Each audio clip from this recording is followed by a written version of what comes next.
Hi, everybody. Hey It's everyone. This is Pip.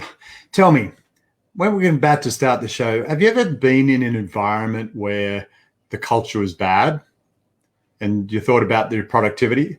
Have you ever wanted to improve the culture and make it a happier place? Or maybe you know that by having a happier place that you're going to get more out of your team, your staff, and probably yourself. Hello and welcome. My name is Glenn Kirkwood, aka That Referral Guy, and I help business owners with referral systems to grow their business. And today's promise is I have a very special guest with us today, Pip, who's going to talk to us about team cultures and the effect that they can have within your organization. Please join me in welcoming Pip. How are you, mate? I'm very well, thanks. How are you? Good. Tell me, whereabouts are you today? Working from my home office, just outside of Maitland, getting a bit close to Hunter Valley. Okay. And how long have you been living there? I've been in this house. We built about a year ago, just over a year. Been in the area 2 years now, I'd say. Okay. All right. So you're relatively new into my space, although I've seen your name before and have definitely seen the brand. But for the people on the show for maybe the first time, can you just explain to us a little bit about yourself? Tell people who you are. Yeah, definitely. Thank you. So my name's Pip. I'm the director and founder of Premier Team Building. If you haven't noticed, I speak a little bit differently. I'm Canadian. I've been in Australia for about 10 and a bit years, coming maybe to 11, kind of lost count.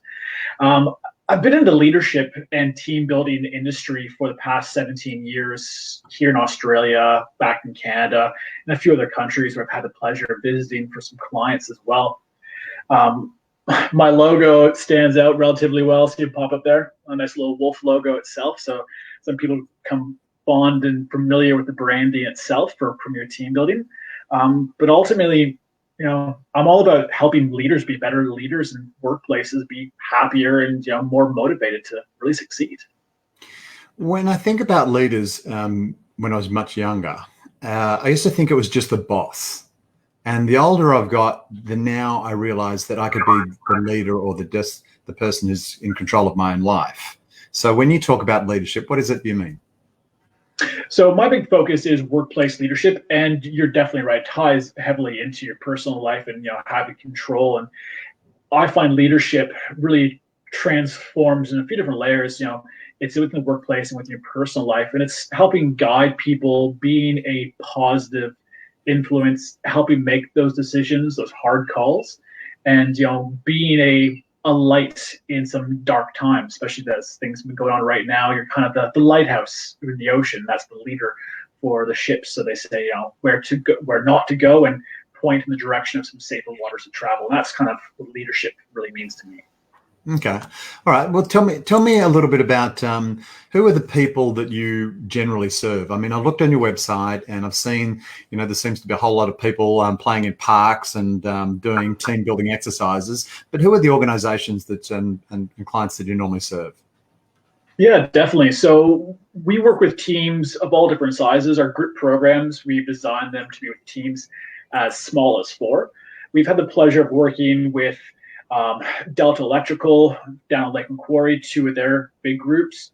Terumo BCT, they are a medical organization. They produce a lot of the pumps. If you've ever donated blood or anything, chances are they were responsible for much of the equipment that was used in that space. Worked with a few small gymnastics teams like Gymnastics 21, a local amazing gymnast team. And we also do school programs because I feel really passionate about making sure that young people grow to be leaders to hopefully stop some of the problems we see as we employ some people. And we've done with some amazing work with the police legacy program as well. So the children who've lost family members in the line of duty. Those just to name a few of the different companies we've had the pleasure of working with here locally. So I know that when you first came to Australia and you did a lot of work with a company called Treetops. I did, yeah. Is that because it was the young leaders sort of thing? It did, yeah. Definitely got to work with a bunch of different schools and younger people through that process. I have a big history of working at youth camps back in Canada and here in Australia as well, besides just at the Treetops, the ropes courses. But through Treetops, we really got to expand and working with more younger people as they came out and helping them realize their potential and helping them navigate what was holding them back and helping them overcome some simple fears, be it fear of failing or falling, which often tie in well with one another. And Treetops was a fantastic place to really help teams work on trust and communication. It was great there. My last call, I just had to admit that to them, I said, listen, I know what you're going through. I also have the fear of failure, and I did for many, many years. And that really made sure that I played really quite small. And yet, since I understand now that that failure is a part of the process and then it's part of the learning, that I just try and play as big as I can now. It's okay to fail. Yeah, failure is scary. However, it's how we learn. If everything was perfect, we don't really learn what to actually do. We're just rolling with it, and we don't learn those coping techniques. So making mistakes, and I make lots, is a great way to really learn. Michael Jordan, you miss 100% of the shots you don't take. That's correct. So tell me, would you say that working with Treetops was one of those contracts or deals that you got that, you felt like, wow, I'm really moving the business forward now, and because I'm getting this particular program in, I'll be able to train lots and lots of kids. Was that one of those defining moments in the business history? Definitely, yeah. So at the time I was working with them, it was a space that they weren't really playing in yet, and they had a fantastic opportunity to get more involved with the corporate and school leadership programs. I had the pleasure of really expanding my skill base by developing programs for them to be able to implement themselves, to really create their own leadership corporate training programs that they could then continue to offer without my assistance as well. It was a very big stepping stone for me to see the full potential of what I could do to propel me into launching this business. Cool. So I think by now people have got a good sort of insight into who you are and what you do, and the clients you just sort of serve, and I guess how the business has sort of morphed. At the beginning part of the show, I talked to people about culture, bad culture, good culture. What are you going to do? How do you change it? So I really just want to spend a little bit of time in that sort of area. So if you're on the Facebook Live, either on my business page or in the Facebook group, what I'd like you to do is to just pop your questions in the feed, and Pip and I will get to those at the very end. We'll make sure that we deal with all of those. But if you've got leadership or culture situations, if you could put, say, an example of what's sort of going on. You don't have to say the organization you work for, but just mention what's sort of going on, and then perhaps Pip can give you some insights into that at the end of the show. Does that sound fair, Pip? Yeah, sounds fantastic. Happy to answer any questions. Okay. Well, why don't you give us an example and tell us a story about our culture? Definitely. Well, I've been speaking to a couple of people recently about this. It's been really in the forefront of my mind, and it comes down to responsibility versus fault. Now, there's a fantastic book, and I recommend people look into it. It's called Extreme Ownership. It's written by an ex-Navy SEAL, Jocko, and his friend Leif. And they discuss the ideas of leaders. We need to own everything. Everything comes to us. We are responsible for everything. Now, speaking with people in some firsthand experience, I found that a lot of leaders mistake that for blame. If something doesn't go right, they want to blame themselves, or they think this concept is telling them that they need to blame. What it's actually saying is you need to be responsible. There's two different actions and mental states you approach this from. When it's a blame and a fault, it's all negative. You're hard on yourself. You're simply saying you did not do well, you did wrong, and there's no room for growth. There's no room for learning in this process.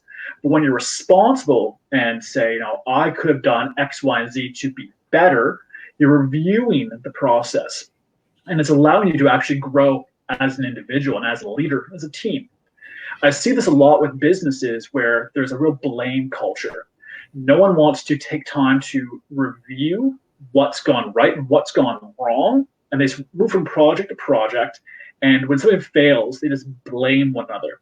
What that does is it creates a blame culture.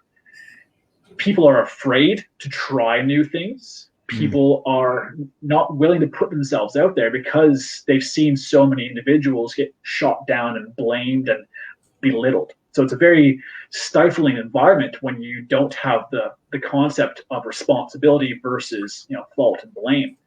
So this book has really illustrated for a number of clients I've worked with the importance of being responsible and to review what's happened and to say that you as a leader can do better, but not blaming, not being too hard on yourself, because when you always look back, you're never looking forward, and that's not how we grow.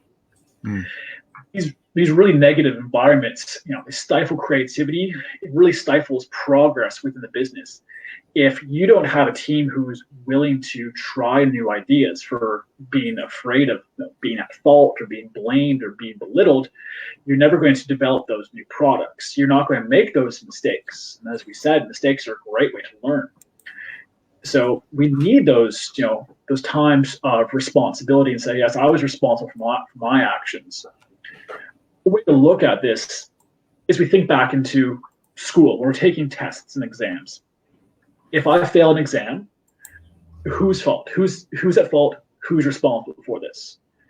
I could blame the teacher and say, "Oh, you did not teach me correctly. You did not communicate the language properly. It's your fault."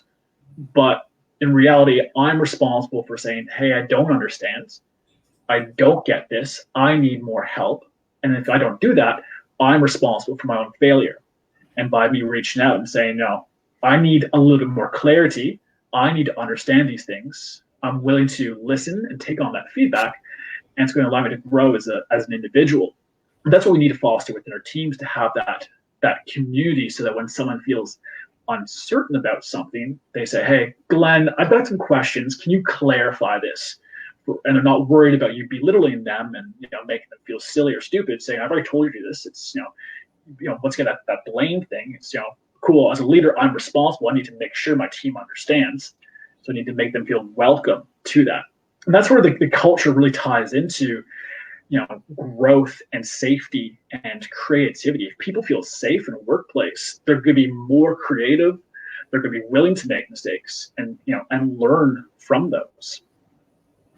As soon as you mention the two words, blame versus responsibility, one, it comes from a point of empowerment. And the other one, you're right, it does. It has all these negative connotations. I think it's very easy for people to blame themselves. I certainly have done it for many, many years. Right. But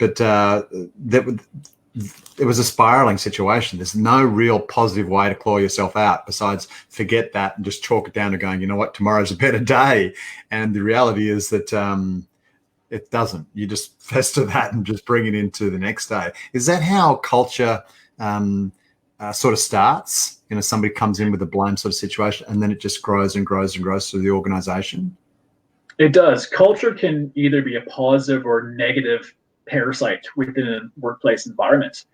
If we have a small team of 3 and there's a culture of blame, every time a new person's brought into the team, they're growing, that parasite's attaching into them, because there's those whispers behind the scenes saying, "Oh, don't bring some new ideas, don't try anything new, you're going to get blamed when it goes wrong." Rather than promoting that, be responsible for your ideas, follow through, and if it makes a mistake, review. But when you have that negative idea, it gets passed on from generation to generation. And as businesses grow, this can be really detrimental. When we're 20 years into business and we have 3rd or 4th generation employees coming through, that festering seed of blame culture has gone through everywhere. And if you really look at where people are willing to try new things or not, the hindrance is massive. A great example is 3M sticky hooks. Have you heard the story of where those come from? It's a fantastic one. So 3M, most of us have used it. I got a package here on my desk that hangs some new diplomas I'm getting. The individual who's making the glue was trying to make a super strong glue, which he obviously failed at. The glue they used is not that strong. It's good, but it's not unbreakable.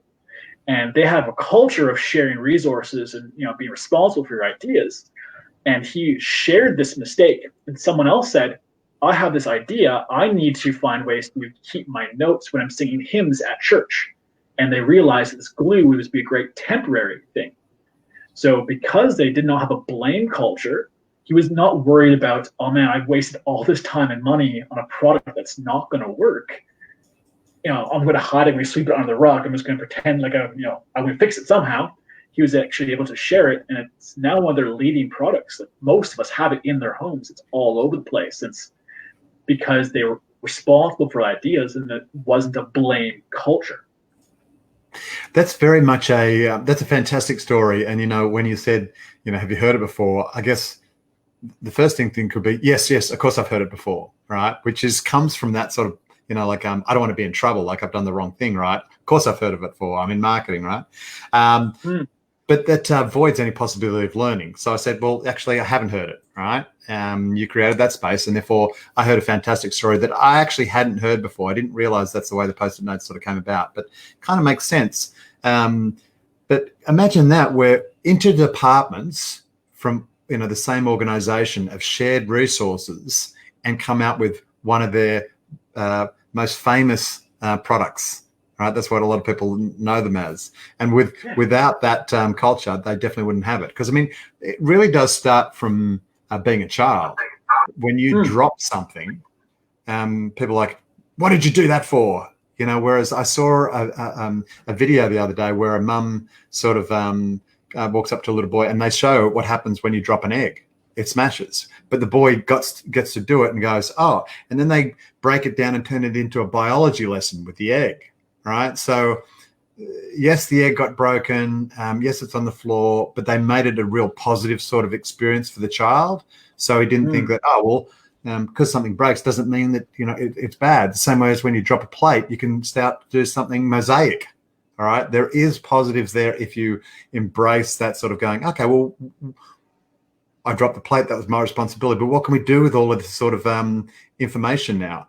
And when you start to think like that, you're going, okay, that's all right. I can move forward with that.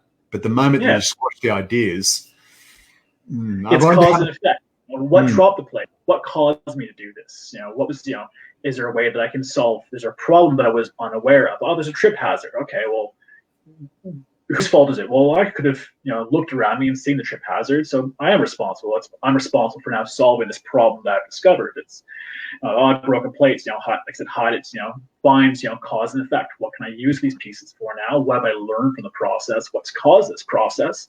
And how can I grow? I talk to leaders about this all the time is, what lessons have you learned from your mistakes? A lot of people, don't review that.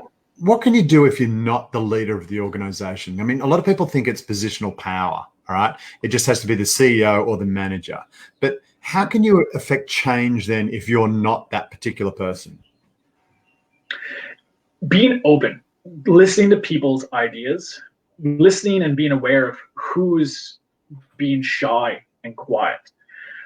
As a member of a team, if you're all equal, quite often there's someone in the team who's loud and boisterous, who commands the attention, who we view as the leader because they're loud.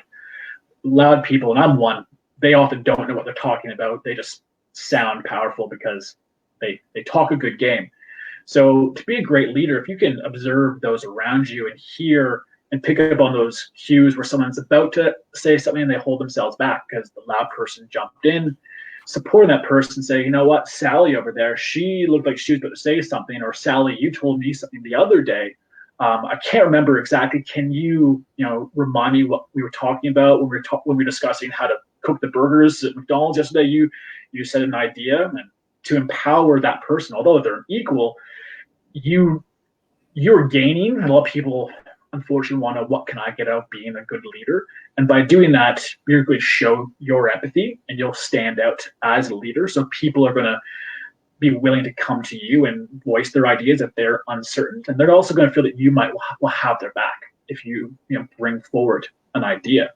And so if you're just an equal with the team, listening to people, being that someone who they can speak with, hear their ideas, discuss ideas. We use a principle called okay how. Anytime an idea is thrown out, good idea, bad idea, whatever, we always approach it with, okay, how do we do this? So regardless, we work through that process with our clients, our team. So the idea to have might be not necessarily a good one, but they're in the process, we find all the nuggets of gold. So if you want to be a great leader, if you can approach it saying, okay, that's a good idea, how can we make this happen? Gives ownership to them and to you to follow through with that. And that's probably one of my best ones. If you're on the level with someone else, anytime someone has an idea, don't shoot it down. Say, okay, how can we make this happen? Make them work through the processes with you, hear them out, and then work with them to grow that, and then boost them up. Say, John over here, he had a fantastic idea. Tell the team, John, about how we can solve that leaky tap. So, so really anyone in the organization can have that sort of approach, because when you go, okay, how, it does require a little bit of listening time, doesn't it?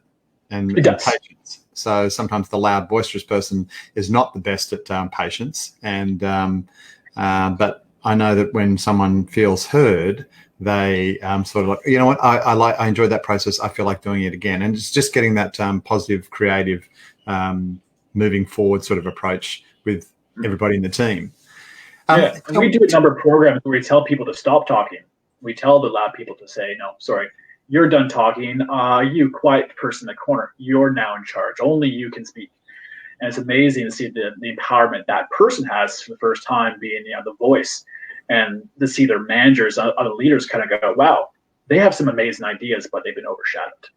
Correct. I think, and is that the sort of work that you love really doing, bringing in that sort of whole team? I noticed when we were talking before off air that in order to work with a client, they need to have a willingness to want to make things better. That's one of the comments that you sort of made.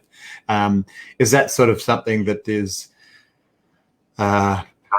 comes from the owner or the business manager or something like that, so saying, hey, we want to change, we just don't know what we need to do? Is that the first step for them? Yes, 100%. Often say people, the first step of being a great leader is to admit that you too can change, and to admit that you might not have all the answers, and that's totally fine. Like, we love getting our teams of people together to help them build as a unit, so they can all lean and support on one another. But it does come down to the leaders and the managers who want to improve their teams, who really want to grow the business, who know that there's something lacking and there's something that needs to be improved. They just don't know what, and they don't know how they themselves can change. So there's a moment of humility and say, we need to fix this. Do you think does it come across, say, a particular organization? Is it like the sales people or the admin people or marketing? Do you find that you get better results from working any special departments? Not really. A bit of such a variety of different departments, and everything we do is custom tailored to who the client is. So making sure that if we're focusing on communication, we're referring to either body language or the verbal language, depends on how they interact with each other and their customers. But ultimately, humility and willingness to grow and expand, those are the key factors that the teams need to have. If you approach it with, this is never going to work, and you come with that negative mindset, you're not willing to learn, you're not willing to improve. So it's a waste of time and money. And I've told that to clients before where, I can see from the beginning, I'm like, you're not invested. You don't believe in this. This is a line on your budget that you need to fill. So, maybe you should do something different, because you can do more damage than good by this. If you're willing to actually improve, let's seriously talk about what needs to be improved, and I'm not going to hold any punches. When I used to run a business called BNI in Hunter Valley and Newcastle Central Coast sort of area, I used to take the team away on these types of events all the time, and we used to sort of every year sort of going, this is what the expected budget is, so we're allowing this particular budget for the development of the team leaders. And we used to go off and do all these sort of crazy exercises, and they were what gelled the sort of team together. I mean, I didn't lose a director or ambassador, in 9 years. Everybody just wanted to stay on the team because it was fun. It was a culture that everybody sort of embraced, and I really miss that. They feel safe. Yeah, correct. Yeah, everybody had a good idea, and that was the strength of the organization, really, because I have a certain way of thinking about things, but that doesn't necessarily mean that it's always the best one. So by allowing other people to come in board and toss in their ideas, I also learnt a lot about myself too. One of the comments that someone said was, "Glenn, you're exhausting to be around," right? And I went, "Oh, okay," because to me, it was just my normal life. But you do learn a lot about your teams. Tell me, Pip, what has been the biggest challenge for you in growing your business? Well, the team building culture and business model in Australia is still relatively new. It's big in UK, it's big in Canada and America. We're here in Australia, I do find it's still very much small. A lot of people have some very outdated ideas of what it is we do.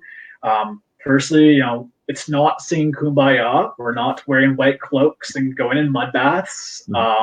Those ideas are very much outdated, unless that's what you're into, and then do that. If that's what your team needs, 100%. But for what we do is very much engaging. What we prefer to do is hands-on active activities. You commented on a photo of us earlier. We were down by the lakeside playing some games with some wooden sticks. It's fun, it's engaging. We do archery tag, just to list a very flashy program. But a lot of people, the struggle we found is just trying to convince them that there is value in this, and having to point out on their spreadsheets and on their budgets where they're wasting money by not investing in their team. And that's one of the biggest struggles we've found within the Australian market, is that sometimes people don't see between the lines, and those old ideas of singing Kumbaya and holding hands and dancing around a fire is what they envision when it comes to team building, not playing mini golf to donate cans of food to charities and building dog houses. Like, these are team building activities.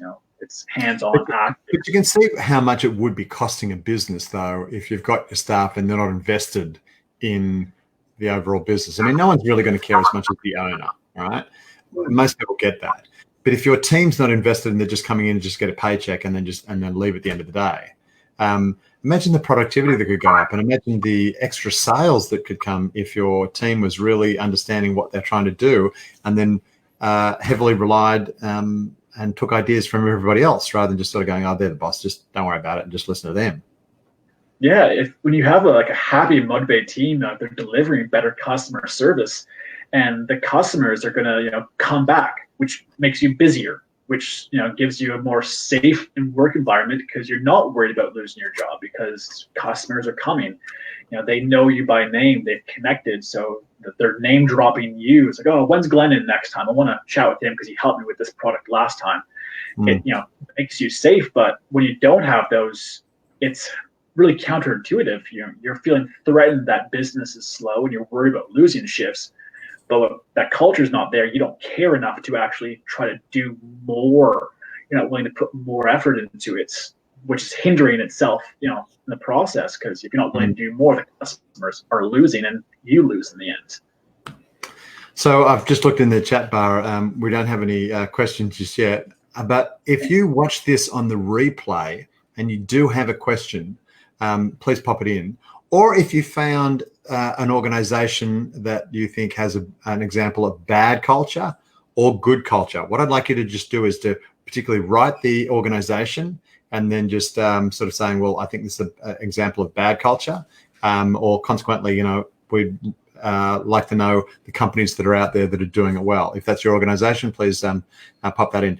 And Pip and I are going to be in there over the next week or so, and we'll make comments and feedback on that. Pip, thanks very much for joining us today. If what would be the people's first step after listening to this interview? How would you like to engage with them? Tell us about the first time that someone meets with you.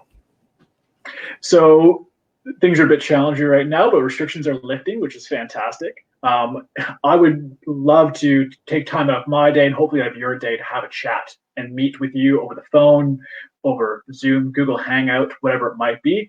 And when times permits, go for a coffee to talk, hear you out, hear what your struggles are, hear really what your goals are, to see if I can give you any golden nuggets of how to alter your perception of your leadership and really empower you to empower those around you. Just a social, relaxed chat like this is to hear you out. Sorry, I've just unfortunately lost my volume. I'm not sure. Technical difficulties. I'm not sure why. I can still hear you. Oh, I can hear you now. Perfect. I'm not sure what happened there. I turned my mic off. Sorry about that, because I was just quickly wanted to go in and get your email address, and I didn't want to hear everybody going tap, tap, tap, tap, tap. Sorry about that. And you had the panic attack of sort of going, oh, what's the matter with my audio? Is it here? Yeah, I was like, oh, no, technical difficulties. It's always that way. Look, I'm going to pop your email address in the chat bar, and that'll go both to my page and also to the Facebook group. So if you've got a question, you want to reach out to Pip directly. I have to say that for people watching, I don't bring a guest on lightly onto the show. I don't take money. I don't take, I've got to promote them. I get on people on this particular show because I add value and because I believe in what they do. Okay, so it's the first thing you've got to know about the Better Business Place show.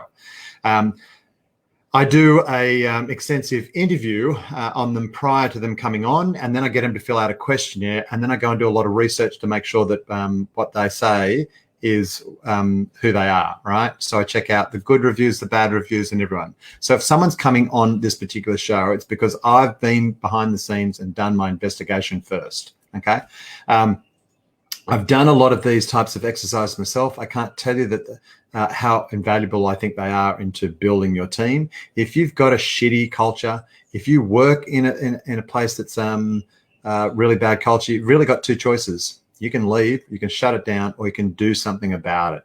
My option is I think you can do something about it. And Pip has shown you today, whether or not you're the owner, the business manager, or even someone working within the organization, sort of saying, okay, the how method, that things can be done.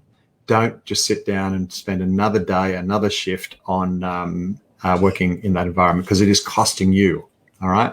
Any final words? What I thought about, say, a bonus or something like that. You said you had something. Definitely. I definitely have a bonus. I'm going to say to really echo what you just said. An analogy I'd given a while ago to some clients was we often care about our bodies and our vehicles more than we do our teams. To keep your warranty on your vehicle, you need to maintain your services. If you don't, you lose the warranty, it falls apart. So many of us are willing to go to the chiropractor on a weekly, monthly, fortnightly, whatever basis. Some of us go to doctors regularly, go to the gym. We do all these things regularly to stop breakdown. It's all about being proactive. Now, as much as team building is fantastic to solve problems, it's going to cost you more. I'm not going to lie. If you want to do it cheap, do it regularly when you don't have problems, because we're maintaining a level of excellence. When you hit the bottom, we got to go up. There's a lot more work and a lot more time you're going to need to do. So get ahead of the curve. If you're seeing issues, start fixing them now. Don't wait. Don't put it off until tomorrow. Mm-hmm. But for a free, I want to give something out to everybody. Despite the fact that we do a lot of group stuff, we're also launching our one-on-one coaching. I would love to offer anyone who's interested a free 30-minute consult with me on the phone to address your needs, your goals, and to give you those golden nuggets to make sure that we can start you and your team on the path to success. So if you want a 30-minute free phone consult, Zoom, or if we're local in the cafes, let us have a coffee. Let's do that. Sit down. Let's get out of our homes. Let's get engaged, and let's see how we can help one another. I miss having that coffee, but I do like the Zooms as well. Hey, that's a great offer. Thank you so much. Just reach out to Pip using the contact details in the chat bar, or get in contact with me. Either way, I'll put you in contact with you. Thank you so much. All right. My name is Glenn Kirkwood, aka That Referral Guy, signing off with a reminder to make, build, and share connections. And I'll see you next time. Thanks, guys.